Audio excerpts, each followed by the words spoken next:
Welcome to square talks. నేను మీ వాసవి సోమరాజు. ఈరోజు మన స్టూడియోలో సీనియర్ జర్నలిస్ట్ ఎంవి రమణ గారు మనతో పాటు ఉన్నారు. Hi sir. యెస్. సార్ ఇటీవల 'శంభాజీ' గురించి మూవీ వచ్చింది కదా సార్. సో, ఇందులో 'శంభాజీ' గురించి వక్రీకరించారని కొందరు, వక్రీకరించలేదని కొందరు. ఇలా కొన్ని టాపిక్స్ వింటున్నాము. సో, దీనిలో ఎంతవరకు నిజం ఉంది సార్? ఈ మధ్య హిందీలో వచ్చిన 'చావా' సినిమా గురించి 'చావా' సినిమా చాలా భారతదేశ వ్యాప్తంగా బ్రహ్మాండంగా నడుస్తుంది. బాగా డబ్బులు గూడా వస్తున్నాయి.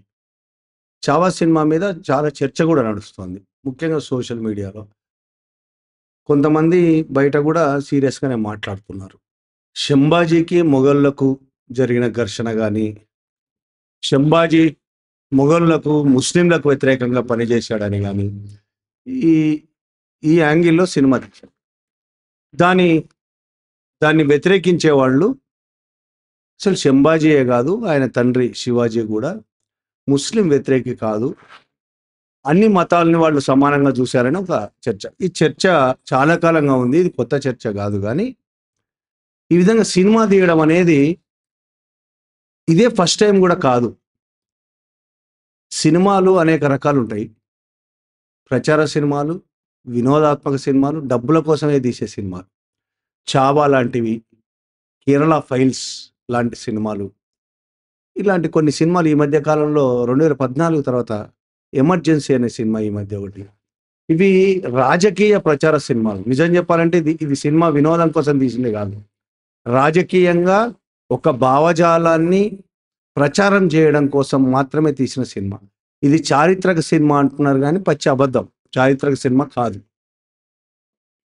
చరిత్ర అనేది రకరకాల మనుషులు రకరకాలుగా చరిత్రకారులు చెప్పింది ఒకటైతే, దానికి అనేక రకాల పూతలు పూసి చెప్పిన వాళ్ళు కొందరైతారు.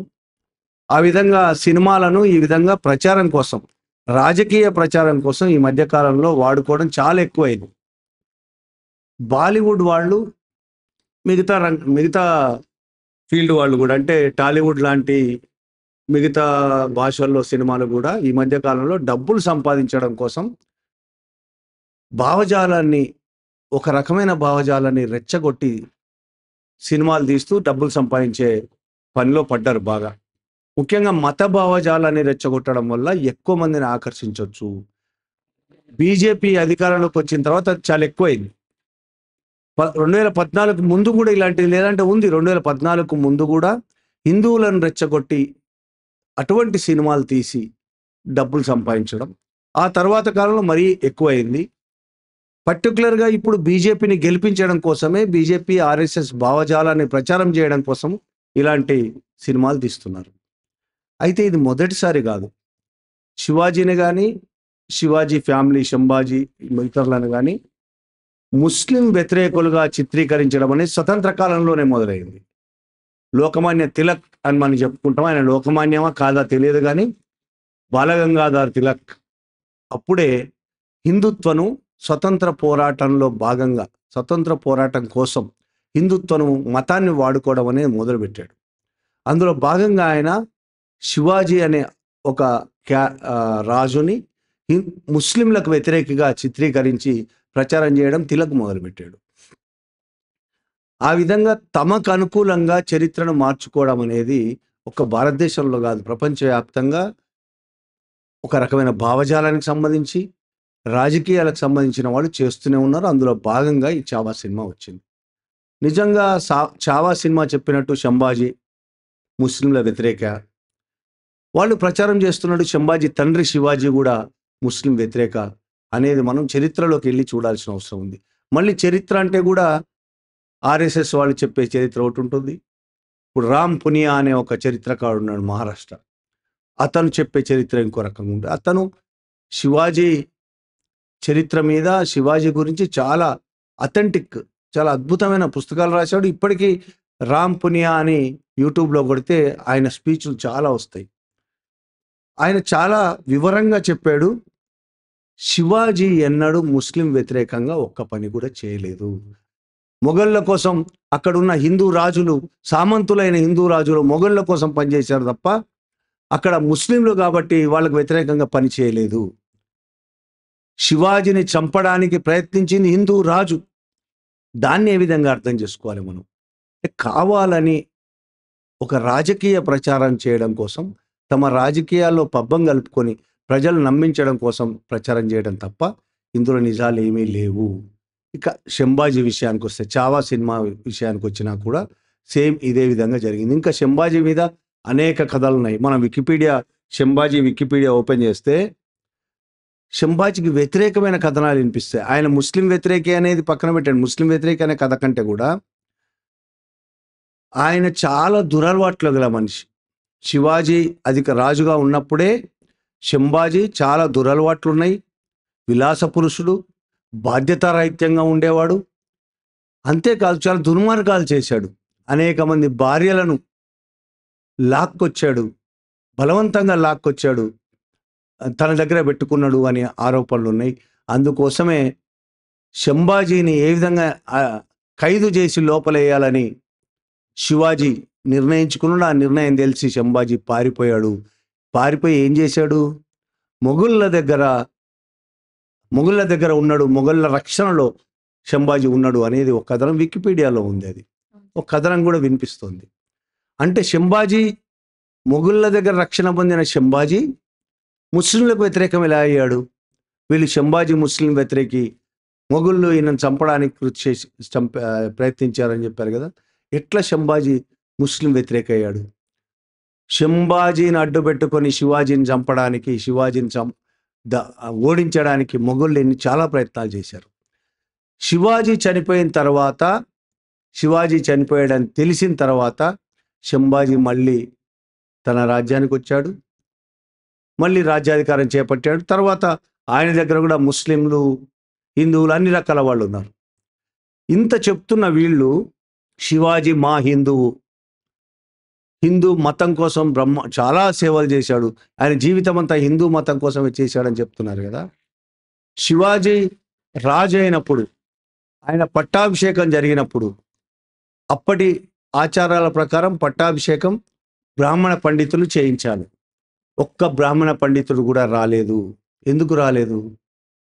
పీష్వాలు బ్రాహ్మణులు, వాళ్ళు ఎందుకు రాలేదు అంటే శివాజీ శూద్రుడు కాబట్టి, బీసీ వర్గానికి చెందిన వ్యక్తి. శూద్రుడు రాజ్యాధికారానికి పనికిరాడు, క్షత్రియుడు మాత్రమే రాజ్యాధికారం చేయాలి, లేకపోతే బ్రాహ్మణులు చేయాలి. కాబట్టి శూద్రుడు పనికిరాడు కాబట్టి పట్టాభిషేకానికి బ్రాహ్మణులు ఎవ్వరూ రాలేదు. శివాజీ అప్పటికే కోట్ల రూపాయల ధనాన్ని ఆశ చూపి కాశీ నుంచి ఒక పండితుడిని తీసుకొచ్చి పట్టాభిషేకం చేయించుకున్నాడు. ఆ పండితుడు ఏం చేశాడు? శివాజీకి బొట్టు పెట్టడము కాలు వేలుతో పెట్టాడు. కాలు బొట్టిన వేలుతో, నా చేయితో నీకు బొట్టు పెట్టను అని బొట్టిన వేలుతో బొట్టు పెట్టాడు శివాజీకి. డబ్బుల ఆశతో వచ్చాడు కానీ ఆయన అహంకారం మాత్రం తగ్గలేదు. బొట్టిన వేలుతో పెట్టాడు. బ్రాహ్మణులు శివాజీని ఒప్పుకోలేదు రాజులుగా. బలముంది రాజు కాబట్టి తప్పనిసరి పరిస్థితుల్లో పడి ఉన్నారు కానీ ఒప్పుకోలేదు. ఆయన జీవించినంత కాలం ఆయనను చంపడానికి అనేక ప్రయత్నాలు చేసింది బ్రాహ్మణులే. శంభాజీని చంపడానికి ప్రయత్నం చేసింది బ్రాహ్మణులే. శంభాజీని ఔరంగజేబు మొఘళ్ళకు పట్టించింది అక్కడ బ్రాహ్మణులే. వాళ్ళు రాజ్యాధికారం చెలాయించడం కోసం శూద్రులు రాజ్యాధికారంలోకి వస్తారా? మన మనువాదం, భారతదేశంలో మనువాదం ఎప్పటి నుంచో అమలు పరుస్తూ ఉన్నారు. ఇప్పటికీ అమలవుతున్నది. ఇప్పుడు కాదని కథలు ఎన్ని చెప్పినా ఇప్పటికీ మనువాదం అమలవుతూ ఉన్నది. మనువాదం ఏం చెప్తుంది? విష్ణువు తలలోంచి బ్రాహ్మణుడు పుట్టాడు, భుజాల్లోంచి క్షత్రియులు పుట్టాడు, చెస్టులోంచి వైష్ణవులు పుట్టాడు, కాళ్ళలోంచి శూద్రులు పుట్టారని చెప్తున్నది. కాబట్టి తలలోంచి వచ్చిన బ్రాహ్మణులు కాకుండా, భుజాల్లోంచి వచ్చిన క్షత్రియులు కాకుండా, కాళ్ళలోంచి వచ్చిన శూద్రులు రాజ్యాధికారంలోకి వస్తే సమాజం పాడైపోతుంది, అల్లకల్లోలం అయిపోతుందని వాళ్ళు ప్రచారం చేశారు. ప్రజల్లో శివాజీకి వ్యతిరేకంగా ప్రచారం చేశారు. ఈ రాజ్యం మొఘళ్ళ సొంతం అవ్వడానికి శివాజీ కారణమవుతాడు, మొఘళ్ళు దాడి చేస్తే శివాజీ గెలవలేడు అని ప్రచారం చేసిన వాళ్ళు ఎవరు? ఈ బ్రాహ్మణులు. ఆ విధంగా ప్రచారం చేసి శివాజీ చావుకు కారణమైన వాళ్ళు. తర్వాత శంభాజీని కూడా మొఘళ్ళకు పట్టించి చావుకు కారణమైన వాళ్ళు బ్రాహ్మణులు. ఇప్పుడు అదే బ్రాహ్మణిజం పాటిస్తున్న, బ్రాహ్మణిజం ప్రచారం చేస్తున్న బ్రాహ్మణిజాన్ని భారతదేశంలో అమలుపరచాలని, బ్రాహ్మణిస్టు రాజ్యం, హిందూ రాజ్యం తేవాలని కలలు కంటున్న ఆర్ఎస్ఎస్ ఈ విధమైన ప్రచారం చేస్తుంది. దానికి తగ్గట్టు చావా లాంటి సినిమాలు తీస్తున్నారు. ఇది ఇవాళ చావా సినిమా కొత్తగా వచ్చిందేమో కానీ మన తెలుగులో కూడా ఈ బ్రాహ్మణిజానికి వ్యతిరేకంగా వచ్చిన సినిమాలు కూడా ఉన్నాయి. రాజకీయపరమైన సినిమాలు తక్కువేం కాదు. మనం పౌరాణిక సినిమాలు చూసాం. కురుక్షేత్రం, రామాయణం, దానవీర శూరకర్ణ. దానవీర శూరకర్ణను క్లియర్గా చూస్తే మనకు అర్థమవుతుంది ఎన్టీ రామారావు బ్రాహ్మణిజానికి వ్యతిరేకంగా తీసిన సినిమాలు. కర్ణుణ్ణి హీరోగా పెట్టడం అనేదే బ్రాహ్మణిజానికి వ్యతిరేకం. చారిత్రకంగా కమ్మ క్యాస్ట్ బ్రాహ్మణిజానికి వ్యతిరేకమైన క్యాస్ట్. ఆంధ్రప్రదేశ్లో బ్రాహ్మణిజానికి వ్యతిరేకంగా తిరుగుబాటు చేసింది మొట్టమొదట కమ్మలు. బ్రాహ్మలే పౌరోహిత్యం చేయాలన్నా మేము చేయకూడదా అని కమ్మలు చాలామంది పౌరోహిత్యం నేర్చుకున్నారు. వాళ్ళే పెళ్ళిళ్ళు చేశారు, బ్రాహ్మణులే పెళ్ళిళ్ళు చేయాలని. కమ్మ క్యాస్ట్ బ్రాహ్మణిజానికి వ్యతిరేకంగా. ఎన్టీ రామారావు ఆ రోజు బ్రాహ్మణులకు వ్యతిరేకంగా చేశాడా, బ్రాహ్మణిజానికి వ్యతిరేకంగా చేశాడా అంత క్లారిటీ ఆయనకు ఉందా లేదా పక్కన పెడితే, ఆయన తీసిన సినిమాల్లో కూడా ఆయన భావజాలం ఉంటుంది బ్రాహ్మణిజానికి వ్యతిరేకంగా. ఒకవైపు విశ్వనాథ్ లాంటి వాళ్ళు, డైరెక్టర్ విశ్వనాథ్ లాంటి వాడు బ్రాహ్మణిజాన్ని పెంపొందించడానికి సినిమాలు తీస్తే, ఎన్టీ రామారావు దానికి వ్యతిరేకంగా రావణుడిని హీరోగా పెట్టి సినిమా తీశాడు, కర్ణుని హీరోగా పెట్టి సినిమా తీశాడు. అట్లాంటి సినిమాలు ఆయన భావజాలం ప్రచారం చేయడానికి సినిమా తీసి రాజకీయ సినిమా. సేమ్ అలాగే ఇప్పుడు బ్రాహ్మణిజాన్ని హైప్ చేయడానికి, ఆర్ఎస్ఎస్ని మరింతగా బలోపేతం చేయడానికి, ప్రజల బుర్రల్లో అబద్ధాలతో నింపి వాళ్ళు పరిపాలన కొనసాగించడానికి తీసిన సినిమా చావా. దాని మీద బాలీవుడ్లోనే చాలా విమర్శలు వస్తున్నాయి, దేశవ్యాప్తంగా విమర్శలు వస్తున్నాయి. అయినా డబ్బులు మాత్రం విపరీతంగా వస్తున్నాయి. బీజేపీ భారతదేశ వ్యాప్తంగా ఇవాళ ప్రజల బుర్రల్లో, ముఖ్యంగా యువత బుర్రల్లో విషయాన్ని ఎక్కించి, మతపరమైన విషయాన్ని ఎక్కించి విషయాన్ని వెదజల్లుతున్నది. కాబట్టి యూత్ చాలా సినిమాలు చూస్తున్నారు. శివాజీ నిజంగానే ముస్లిం వ్యతిరేకం అని నమ్ముతున్నారు, శంభాజీ నిజంగానే ముస్లిం వ్యతిరేకాన్ని వీళ్ళు నమ్ముతున్నారు. కానీ ఆ అబద్ధాలను ప్రచారం చేస్తూ రాజ్యం కొనసాగించాలనుకోవడం సినిమాల ద్వారానో ఇంకోల ద్వారానో ఎంతకాలం అయితే సాగదు. కానీ కొంతకాలం మాత్రం దీన్ని కొనసాగించడానికి సినిమాలు ఉపయోగపడతాయి. సినిమాలకు డబ్బులు రావడమే కదా, డబ్బులు నిర్మాతకు వస్తాయి. కానీ ఇది దుర్మార్గమైన ప్రభావాన్ని ఖచ్చితంగా చూపిస్తుంది. ఈ సినిమానే కాదు, కేరళ ఫైల్స్ లాంటి ఒక అబద్ధపు సినిమా తీశారు. కేరళ ఫైల్స్ లాంటివి అయితే చాలా అబద్ధాలతో, బస్తర్ మీద ఒక సినిమా తీశారు, నక్సలైట్ల మీద చాలా అబద్ధపు సినిమా.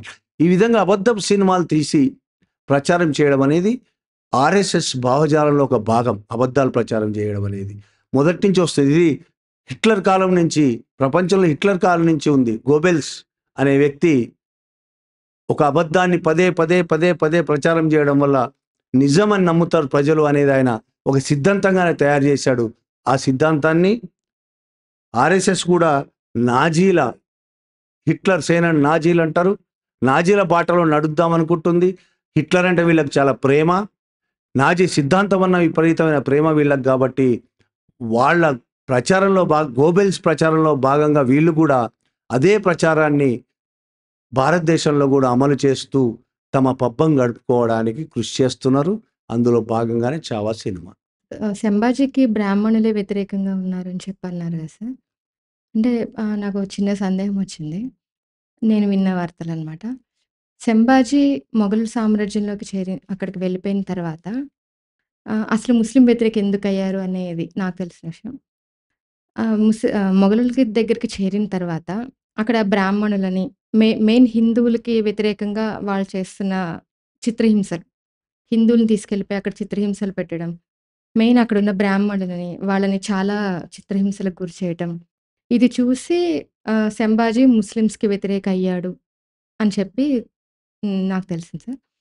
అండ్ ఇంకొకటి బ్రాహ్మణులని అక్కడి నుంచి తీసుకొచ్చి తన రాజ్యంలో ఉన్న బ్రాహ్మణులకు కలపడానికి అక్కడున్న వాళ్ళంతా వ్యతిరేకించారు.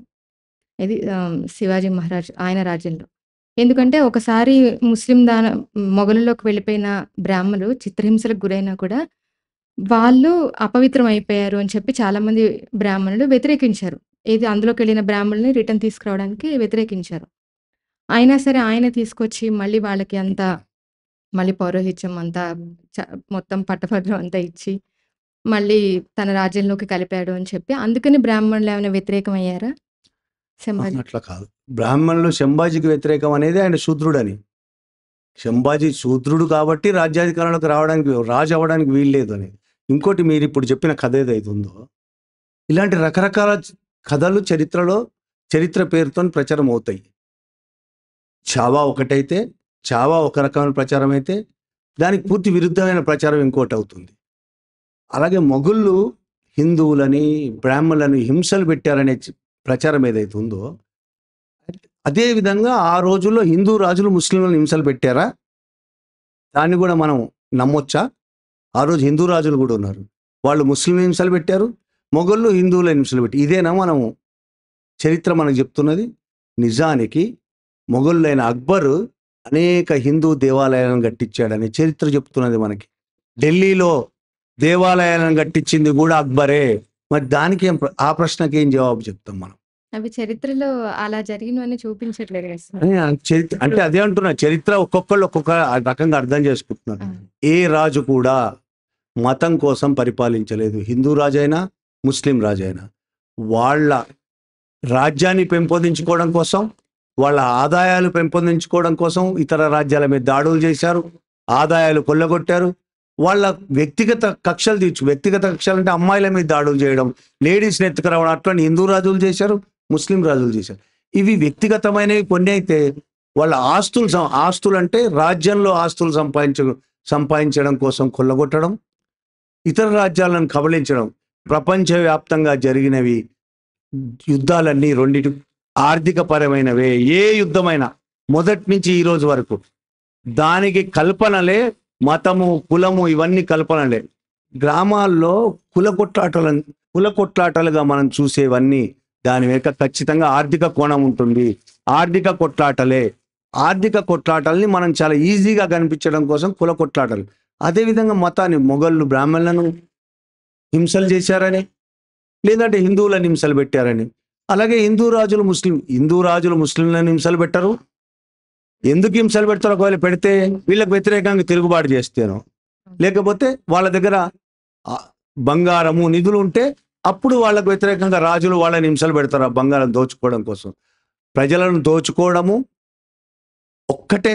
ఆ రోజు రాజులు, హిందూ రాజులైనా ముస్లిం రాజులు, ఇక్కడ నిజామైనా అంతకుముందున్న గోల్కొండ రాజులైనా ఎవరైనా ప్రజలను దోచుకోవడం మాత్రమే వాళ్ళు చేసింది. ప్రజలను దోచుకోవడం తప్ప వాళ్ళ మతాలను.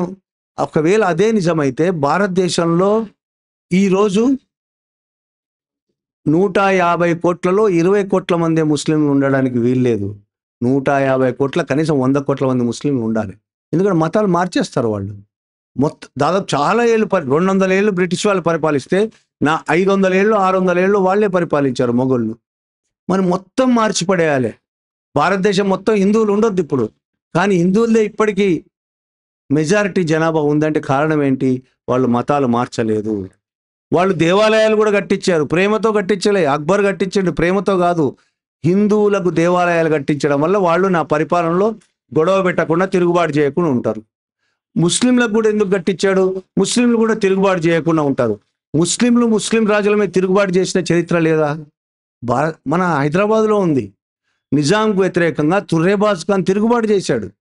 ఇక్కడ హిందువులు తిరుగుబాటు చేయడం కాదు. రజాకార్ అనే సినిమా తీసి దుష్ప్రచారం చేస్తున్నారు. అది ప్రచార సినిమా, RSS కోసం చేస్తున్న సినిమా. తుర్రేబాజ్ ఖాన్ 1857 ప్రథమ భారత స్వాతంత్ర సంగ్రామం పైనప్పుడే ఇక్కడ కూడా హైదరాబాద్లో, చరిత్రలో రాలేదు కానీ హైదరాబాద్లో కూడా ప్రథమ భారత స్వాతంత్ర సంగ్రామం ప్రారంభమైంది.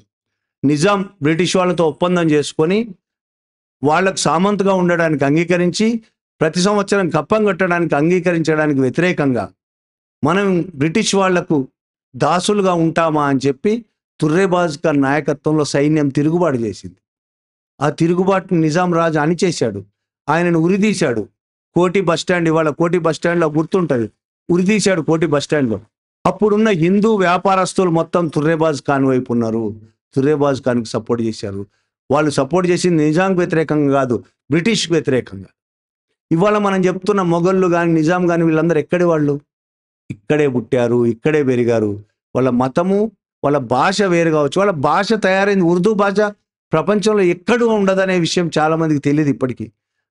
ముస్లింలు ఉర్దూ భాష మాట్లాడరు. ఒక్క భారతదేశంలో ముస్లింలు మాత్రమే ఉర్దూ మాట్లాడతారు. విడిపోయింది కాబట్టి పాకిస్తాన్లో ఉర్దూ మాట్లాడతారు. అరబ్ కంట్రీస్లో ఉర్దూ రాదు వాళ్ళకి. చాలా దేశాల్లో ఉర్దూ లేదు అసలు. ఒక్క భారతదేశంలో ఉర్దూ, ఇక్కడ పుట్టిన భాష అది. వాళ్ళు ఇక్కడ పుట్టి ఇక్కడ పెరిగిండ్రు. ఇక్కడ దోచుకొని ఎక్కడికి తీసుకెళ్లారు వాళ్ళు?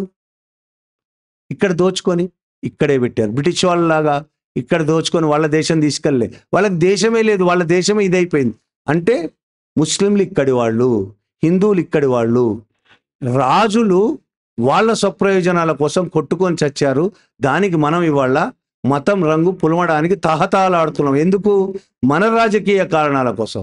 ఇవాళ కొత్తగా బీజేపీతో వచ్చింది కాదు, మొదటి నుంచి స్వతంత్ర పోరాటంలోనే మొదలైంది ఇది. రాజకీయ కారణాల కోసం మతం రంగు పులమడం అనేది బ్రిటిష్ వాళ్ళ కాలంలోనే మొదలైంది. ఇవాళ ఇది మతం రంగు పులుముతూ స్వతంత్ర పోరాటాన్ని పైకి తీసుకురావాలని ప్రయత్నం చేశారు. అది ఎంతవరకు వచ్చిందంటే చివరికి మతాల మధ్య కొట్లాట, ప్రజలే నరుక్కొని చంపుకునే పరిస్థితికి తీసుకొచ్చింది పాలకులు. కాబట్టి రాజులు మతాలను అణిచేశారు అనేది తప్పు. రాజులు ప్రజలను అణిచేశారు. ఏ మతమైనా కావచ్చు, ప్రజలందరినీ అణిచేశారు. బ్రాహ్మణులను అణిచేయలేదా? బ్రాహ్మణిజానికి బ్రాహ్మణులకు కూడా చాలా తేడా ఉంది. ఇక్కడ పీష్వాలు, మహారాష్ట్రలో పీష్వాలు ఎవరైతే, ఆ తర్వాత పరిపాలించింది పీష్వాలు. శివాజీ పోయిన తర్వాత కొంతకాలానికి, సంభాజీ పోయిన తర్వాత పరిపాలించింది పీష్వాలు. పీష్వాల చేతికి అధికారం ఎట్లొచ్చింది? మొఘళ్ళు కదా పరిపాలించాల్సింది. మరి పీష్వాలు ఎలా పరిపాలించారు? పోనీ బ్రాహ్మణుల జాతి మొత్తం రాజులు అయిపోయారా? కాదు కదా. కొంతమందే కదా, 10 మందో 15 మందో బ్రాహ్మణిజానికి నాయకత్వం వహించేవాళ్ళు కదా. మిగతా అంతా బ్రాహ్మణులు పేదలే ఉన్నారు కదా. మరి వాళ్ళ పరిస్థితి ఏంటి? వాళ్ళు కూడా పేదరికంలో ఉన్నారు కానీ బ్రాహ్మణిజాన్ని మాత్రం అనుసరిస్తారు. బ్రాహ్మణిజం అనుసరించడం అనేది ఒక్క బ్రాహ్మణులు చేసే పనే కాదు. ఈరోజు బీసీలు అదే పని చేస్తున్నారు, బ్రాహ్మణిజాన్ని అనుసరిస్తున్నారు. బ్రాహ్మణిజం అనేది కులం కాదు. బ్రాహ్మణులు కులం కావచ్చు కానీ బ్రాహ్మణిజం కులం కాదు. అదొక సిద్ధాంతం. దాన్ని వాళ్ళ బీసీలు కూడా అమలు చేస్తున్నారు, బీసీలు అమలు పరుస్తున్నారు. మోడీ ఎవరు? బీసీ. మరి మోడీ అమలు చేస్తున్న సిద్ధాంతం బ్రాహ్మణిజం.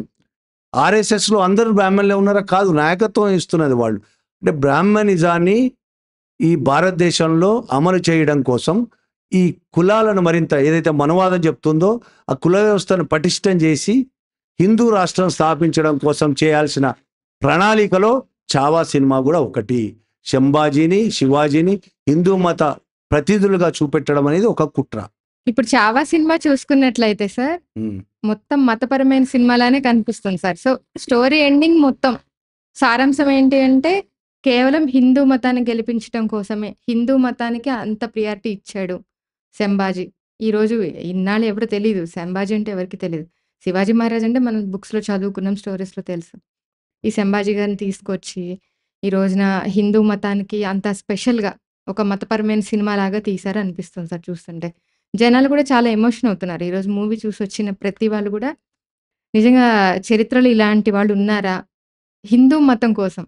అందరూ ఎమోషన్ అయ్యేది కూడా హిందూ మతానికి ఇంత ఇంత ప్రియారిటీ ఇచ్చి ఇన్ని శిక్షలు అనుభవించి సంభాజీ గారి గురించి ఇట్లా అందరూ ఎమోషన్ అవుతున్నారు సార్. అంటే ఏంటి అన్న ఇలా మతపరమైన సినిమా తీసి ఏంటి ఇందాకే నేను చెప్పాను ఇదే. అబద్ధాలు ప్రచారం చేసి ఎమోషన్స్ రెచ్చగొట్టడం వల్ల ప్రజలు చాలా తొందరగా అట్రాక్ట్ అవుతారు. బీజేపీ తను ఇప్పటికే 100 ఏళ్ల తన పథకాన్ని ఆర్ఎస్ఎస్ 100 ఏళ్ళుగా ఆర్ఎస్ఎస్ చాలా ప్లాన్డ్గా అన్ని రంగాల్లో తన పని చేసుకుంటూ స్కూల్స్ కింద స్కూల్స్ పెట్టింది. చాలా స్కూల్స్ ఉన్నాయి ఆర్ఎస్ఎస్.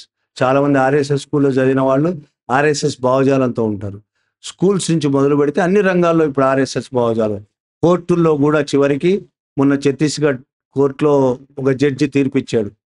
భార్యకి ఇష్టం లేకుండా సెక్స్లో భర్త పాల్గొన్నా అది నేరం కాదు, అది నేరం అని, అది రేప్ కిందికి వస్తుందని గతంలో కోర్టులు తీర్పిచ్చినా ఇప్పుడు అది నేరం కాదు, భార్యకి ఇష్టం లేకపోయినా సెక్స్ చేయొచ్చు అనే దుర్మార్గమైన భావజాలం కూడా ఆర్ఎస్ఎస్ నుంచి వచ్చింది. స్త్రీలను 2వ తరగతి పౌరులుగా, దళితులను 2వ తరగతి పౌరులుగా చేయడం అనేది హిందూ మతంలో భాగం. అది మనువాద భావజాలం. అది అందులో భాగంగా ఆర్ఎస్ఎస్ జడ్జిలు కూడా ఆ విధంగా తీర్పులు చెప్తున్నారు. ఆర్ఎస్ఎస్ భావజాలం జడ్జిల్లో ప్రతి రంగంలో, ఈ రంగం ఆ రంగం అని లేదు, అన్ని రంగాలను ఆక్రమించారు. సినిమా రంగాన్ని కూడా ఆక్రమించారు. సినిమా రంగం అనేది చాలా ప్రభావపూరితమైన రంగం. సృజనాత్మక రంగం అది. ఏమీ లేని దాన్ని కూడా అద్భుతంగా చూపించొచ్చు. రాజమౌళి ఓ సినిమా తీశాడు ఆ మధ్య ప్రభాస్తో. ఏం సినిమా అది? ప్రభాస్తో రాజుల సినిమా ఇది, బాహుబలి సినిమా తీశాడు. అందులో ఏముంది? చందమామ కథ అది, అంతకుమించి ఏం లేదు అందులో. కానీ ఆ కొన్ని వేల కోట్ల, వందల కోట్ల కలెక్షన్స్ చేసింది. అది ఎలా చేసింది? పీపుల్ విపరీతం అట్రాక్ట్ అయ్యాయి. ఇప్పటికి పీపుల్ మనసుల్లో బాహుబలి సినిమా పోదు మనసులోంచి. అందులో ఏమీ లేదు. మళ్ళీ మనం చందమామలు ఇట్లాంటి కథలు చాలా చదువుకున్నాం చిన్నప్పుడు. ఏమీ లేకుండానే ప్రజల మీద అంత ప్రభావం చూపించగలుగుతుంది సినిమా. ఆ రంగం అలాంటిది కాబట్టి ఆ రంగం మీద చాలా దృష్టి పెట్టింది ఆర్ఎస్ఎస్. అందులో భాగంగానే ఇలాంటి సినిమాలు ఇక్కడ రజాకార్ సినిమా తీసిన, కేరళ ఫైల్స్ లాంటి సినిమా తీసిన, బస్తర్ అనే సినిమా తీసిన, ఇప్పుడు చావా లాంటి సినిమాలు తీసిన, ఇవన్నీ కూడా వాళ్ళ ప్రచారంలో భాగమే. ఇది చాలా ప్రమాదకరమైంది. వాళ్ళు గెలవడం కోసమో హిందూ దేశం స్థాపించడం కోసం ఏదో కథలు చేస్తున్నారు కానీ ఇది చాలా ప్రమాదకరమైంది. ఒకప్పుడు నిజం చెప్పాలంటే తెలంగాణ గంగా జమున తహజీబ్ అంటారు దీన్ని. అంటే ఇక్కడ ముస్లింలు హిందువులు కలిసికట్టుగా చిన్నప్పటి నుంచి కొన్ని వందల సంవత్సరాలు కలిసికట్టుగా బతికిన తెలంగాణ ఇది. మా గ్రామంలో మేము పీర్లు ఎత్తుకొని దూలా ఆడేవాళ్ళం. హిందువులందరూ గ్రామంలో ఒకటే ముస్లిం కుటుంబం, హిందువులు పీర్ల పండుగ చేసేవాళ్ళు. వాళ్ళు దసరా పండుగలో ముస్లిం కుటుంబం కూడా దసరా పండుగలో పాల్గొనేది. అంత అద్భుతమైన జీవన విధానం ఉన్న తెలంగాణలో కూడా ముస్లిం హిందూ ఫ్రెండ్స్ శత్రువులయ్యే పరిస్థితి తీసుకొచ్చింది ఆర్ఎస్ఎస్. అలా శత్రువులను తయారు చేసి మనుషులకు మధ్య శత్రువులను తయారు ఏ విధంగా ఉపయోగపడేది? మతం అనేది వ్యక్తిగతమైనది. దేవుణ్ణి పూజించుకుంటాం, దేవుణ్ణి కొలుస్తాం, దేవుణ్ణి ప్రార్థించుకుంటాం. అది మనకు సంబంధించిన వ్యవహారం, మన ఇంటికి సంబంధించిన వ్యవహారం, మన మనసుకు సంబంధించిన వ్యవహారం. దాన్ని బజార్న పడేసి రోడ్డు మీదకు తెచ్చి మత వ్యతిరేక, ఒక మతం అంటే ఇంకో మతానికి వ్యతిరేకమైంది ప్రచారం చేసి 2 మతాల మధ్య చిచ్చు పెట్టి ఘర్షణలు రేగొట్టి వాళ్ళు ప్రయోజనాలు పొందడం కోసం ఈ ప్రచారం చేస్తున్నారు. ఇది భారతదేశానికి తీవ్రమైన ప్రమాదం తెచ్చిపెట్టబోతున్నది.